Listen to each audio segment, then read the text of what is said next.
en Bolivia, ¿no? Aquí en el país, lastimosamente, la minería en la Amazonía se está incrementando de forma realmente alarmante, ¿no? Las áreas de deforestación que conlleva la minería o la deforestación para abrir nuevas zonas de agricultura, nuevas zonas de pastoreo, nuevas zonas agrícolas. Esto y el monocultivo de caña de azúcar en gran cantidad. Dejamos de lado la producción tradicional de policultivo para entrar a un monocultivo donde solamente producimos un tipo de alimento que va a favorecer obviamente a la economía, pero también va a favorecer a que solamente ciertas especies de roedores se adapten y puedan vivir ahí. Y encima les estamos dando harto alimento. Cuando estamos bien alimentados, ¿cómo es la reproducción? ¿Sube o baja? Sube. Les estamos dando alimento, condiciones óptimas, ya no hay depredadores cerca, no hay competencia por el espacio con otras especies, entonces sus poblaciones empiezan a subir y obviamente los patógenos que estos pueden llegar a transmitir, hay mayor probabilidad de que se transmita. Y encima nosotros estamos entrando a zonas que antes no entrábamos, y el contacto lo estamos favoreciendo entre el humano y el animal y sus patógenos, ¿no? Está ocurriendo lastimosamente en el país. El ejemplo de San Buenaventura, en el norte de La Paz, San Buenaventura, para los que no conocen, está al norte del departamento de La Paz, al frente de Rurrenabaque, es la entrada a la Amazonía. Ahí tenemos el ingenio azucarero de San Buenaventura, donde se han deforestado grandes hectáreas de bosque para introducir el monocultivo de caña de azúcar. Problemas que esto está causando: por un lado, gente está yendo a trabajar, gente no de la zona, sino gente de tierras altas, va a trabajar ahí para aprovechar la zafra, ¿no? Es una buena oportunidad económica para muchos, entonces me desplazo hasta allá e ingreso a esas zonas. Pero ¿qué ha ocurrido? En 2013 se detectó, el departamento de La Paz no tenía casos de hantavirus reportados hasta antes de 2013. Inicios de 2013 se reportan los primeros casos de hantavirus en el departamento de La Paz. Si no han visto todavía la enfermedad, el hantavirus es una enfermedad transmitida por un virus, el virus hanta, que algunas especies de ratones generalistas generalmente pueden convivir con el virus e irlo eliminando, ¿no? Lo eliminan a través de las heces. Estas heces se pueden secar y las podemos inhalar, ¿no? Y en esas heces, si está el virus, inhalamos y causa problema cardiorrespiratorio, ¿no? Que puede llegar a ser fatal si es que no hay una atención temprana. Lastimosamente es lo que ocurrió en San Buenaventura en 2013, donde trabajadores del ingenio azucarero empezaron a enfermar, hubo fallecidos, y como nadie conocía la enfermedad porque no la teníamos en el departamento de La Paz, hubo una atención tardía que causó el deceso de algunos de los trabajadores, ¿no?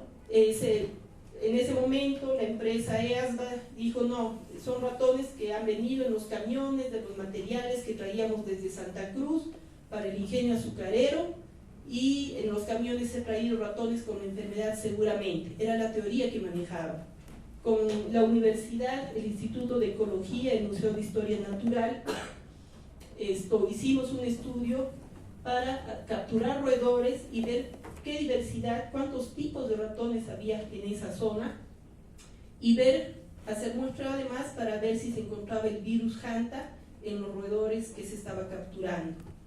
El resultado de ese estudio nos dio de 100 y tantos roedores que capturamos, solamente uno dio positivo a hanta, pero sí hubo un positivo a hantavirus.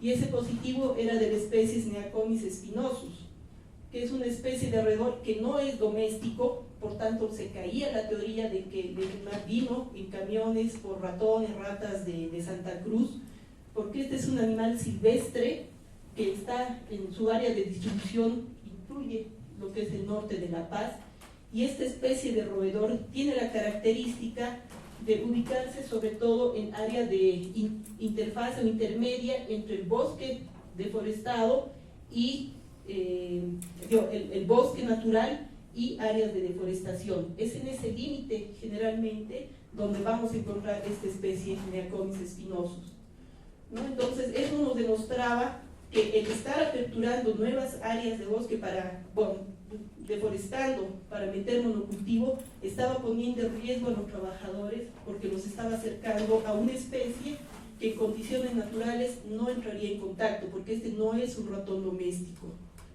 ¿no? Entonces, esto nos muestra que el problema es el ingreso a áreas naturales que ha producido la aparición, la emergencia de esta enfermedad en el norte de La Paz. Otro tipo de problemas que estamos teniendo actualmente, se los mencionaba, es el tema de la minería, que está creciendo en manera realmente desproporcionada en toda nuestra Amazonía, donde esto es en el río Caca, en el municipio de Mayaya, donde apoyando, hicimos un trabajo con Fundación Tecocavi y el CEDES La Paz, por un caso de hantavirus encontrado en esta zona. Ingresamos y este es el panorama que ustedes ven al navegar por ese río. No pasan 3 minutos sin que vean una draga, navegan otros 3 minutos, la siguiente, o las plataformas, terrazas, que le llaman. Una forma de extraer el oro es dragueando, sacando las piedras del río y ahí se hace el lavado. Otra forma es ir deforestando y traer toda la tierra hacia el río para lavar. Entonces, el grado de deforestación que se está causando es realmente severo en esa zona. El cambio, obviamente, con todo el ruido que hay, la fauna silvestre grande se está siendo ahuyentada. Además, las condiciones en las cuales vive la gente que está trabajando allá son muy precarias. Como ven, en medio del bosque, con muy poca división entre lo que es naturaleza y el lugar donde vive la gente. Se están generando nuevos criaderos de mosquitos en todas estas áreas dragueadas. Por ejemplo, y hay gente viviendo directamente en la orilla, expuesta a los mosquitos, roedores, especies que están en la zona, que obviamente ha sido alterada por toda la deforestación, ¿no? Condiciones de estrés, y donde controlar, o ni siquiera interés de controlar lo que ocurre. Esto es en el comedor de una de las empresas mineras, donde en la mesa amaneció lleno, o sea, amanece siempre lleno de heces de ratones. Entonces, el riesgo de transmisión de enfermedades por roedores o por mosquitos es realmente elevada, ¿no? Hicimos un muestreo en algunos campamentos del río Mayaya y, por ejemplo, encontramos 6 casos de leptospirosis en un ingreso de un día solamente. La leptospirosis es otra enfermedad bacteriana en este caso, que es transmitida por el orín de los ratones. Con las condiciones de vida que hemos visto, es más que lógico que este tipo de enfermedades se estén disparando. Hemos tenido casos de fallecidos por leptospirosis, principalmente en estas zonas. Este es un estudio, por ejemplo, en el Perú, donde muestra la relación entre deforestación y lo que es incremento de picaduras por mosquitos, el Anopheles darlingii, que es el que transmite la malaria, ¿no? Ellos lo que han demostrado es que el riesgo bajo de ser picado por mosquitos es bajo cuando, cuando tenemos poco bosque. Las probabilidades bajas de ser picados son muy bajas, ¿no? Pero esta baja probabilidad de ser picada se incrementa, o sea, tienes menos probabilidades de ser picado a medida que va incrementando el área de bosque. En un área de bosque tu probabilidad de ser picada por el mosquito que transmite la malaria es baja si comparas con la probabilidad alta que existe de ser picados. Espera, me estoy chipando porque no veo bien los cuadritos, pero bueno, básicamente el resumen de este estudio es que las áreas de que están deforestadas, es decir, acá la probabilidad de ser picada es mucho más alta que en lugares con alta naturales. Esto porque la probabilidad de que se reproduzca este tipo de mosquito es mayor en área deforestada, porque en áreas deforestadas los árboles, ya no hay árboles cuyas raíces chupen el agua, entonces la probabilidad de que haya más charcos es mucho mayor. Ya no hay sombra, entonces esos charcos están expuestos al sol, lo cual hace que su temperatura suba y lo cual favorece a la transmisión de este tipo a la reproducción de los mosquitos, por ejemplo, ¿no? Y la acidez de esa agua también varía, favoreciendo que se reproduzca mayor cantidad de mosquitos, del Anopheles darwinii en este caso. Entonces son estudios que nos demuestran por qué como sector médico debemos de empezar a preocuparnos por factores como la deforestación, la minería, porque nos va a afectar y ustedes van a empezar a ver más casos de todas estas enfermedades. Si ustedes van a hacer su año de provincia, todo eso, vean un poco qué es lo que pasa alrededor. Hay minería, hay deforestación, hay tráfico de fauna, porque eso les puede servir como indicador de qué tipo de enfermedades ustedes van a tener que enfrentar en esa zona. Bueno, ya pasando, llegando más hacia el final de la charla, como estamos viendo, los casos humanos que reporta nuestro sistema de vigilancia, normalmente, les decía al inicio, ¿no? Nuestro sistema es de atención, ¿no? O sea, es reactivo, reacciona cuando tengo, mi sistema de vigilancia detecta enfermos o muertos. Recién ahí se empiezan a activar las alarmas. Pero lo que no se tiene mucho en cuenta es que antes de que aparezca ese fallecido o ese enfermo, algo ha ocurrido. Generalmente en la naturaleza ha incrementado el número de vectores, de individuos que pueden transmitir, insectos que pueden transmitir enfermedad al humano, o ha habido casos en animales, ya sea domésticos o silvestres, que se han adelantado, pero no los hemos podido ver. Si nosotros estuviésemos viendo lo que ocurre en la fauna silvestre, lo que ocurre en los animales domésticos y lo que ocurre en los insectos, potenciales vectores, podríamos predecir y estar mejor preparados para evitar ver casos humanos. Pero esta parte de acá es la que no se le está viendo actualmente en nuestros sistemas de salud y por eso es que seguimos reportando muertos enfermos. Casos de hantavirus, vamos y derratizamos un rato, pero no atendemos el problema principal, que es, hay depredadores naturales para los ratones para que ya no se sigan reproduciendo, estamos facilitando condiciones para que más y más ratones aparezcan, no estamos trabajando a este nivel y por eso es que nos salen nuevas enfermedades o no podemos controlarlas hasta ahora. Bueno, y acá simplemente cómo va pasando, aparece un caso, esa persona tiene contacto con otros trabajadores de la empresa donde trabaja o con su familia, de ese un caso aparecen 2, 3, 4 y se va amplificando y de ahí es que puede salir una pandemia si no logramos controlarla oportunamente. Es lo que ha ocurrido con el SARS-CoV-2, lo que ocurre con muchas de las enfermedades, que se van multiplicando si no llegamos a bloquear a tiempo, si no llegamos a detectar. Pero obviamente este primer caso depende de lo que ocurre acá. Y si no vemos lo que ocurre acá, vamos a seguir teniendo casos con probabilidad de que se conviertan en epidemias y luego en pandemias. Entonces, en estas enfermedades es muy importante ver el origen, o sea, bueno, dónde se va a detectar primero. Si vemos animales silvestres, aves en este caso, fallecidas, puede ser, y generalmente es un indicador de virus de influenza aviar, que aparece, los virus de influenza son comunes en las aves silvestres.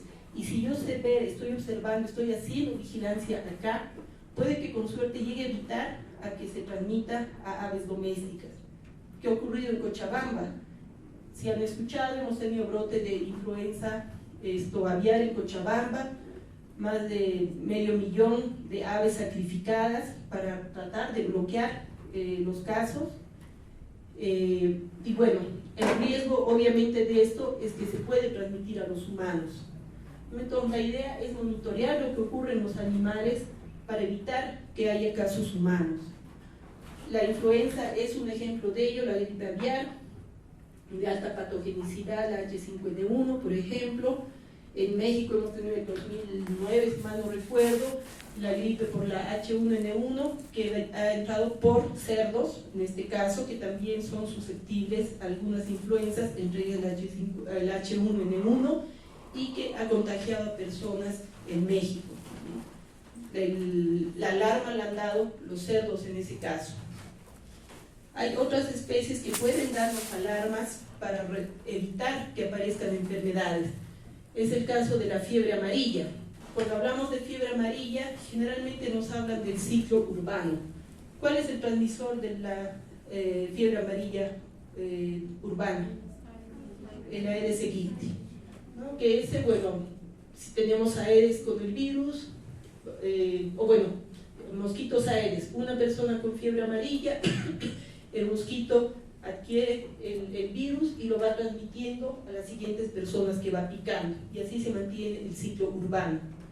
Pero tenemos también el ciclo selvático, en el cual ya no es el Aedes aegypti, sino otras especies. ¿Quién conoce las especies del selvático? No.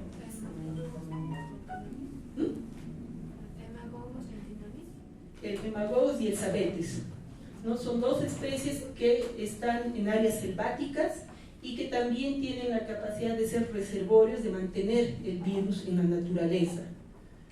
Cuando tenemos especies de alguna de estas especies y que han entrado en contacto, por ejemplo, una persona con fiebre amarilla entra al monte y entra en contacto con alguno de estos mosquitos, Hemagogos o Sabetes, entonces el ciclo empieza a reproducirse, ese mosquito empieza a diseminar el virus en ese espacio.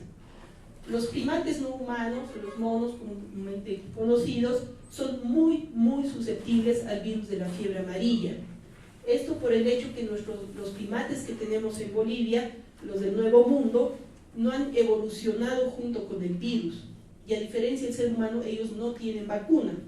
Nosotros muchos ya debemos haber entrado en contacto con el virus y generamos anticuerpos de forma natural porque no somos una especie muy susceptible, a diferencia de los primates que son ultra susceptibles a esta enfermedad. Entonces, generalmente cuando tenemos especies transmisoras con el virus, si es que entran en contacto con primates, generalmente los primates empiezan a morir. Y es por eso que son excelentes centinelas para lo que es la fiebre amarilla.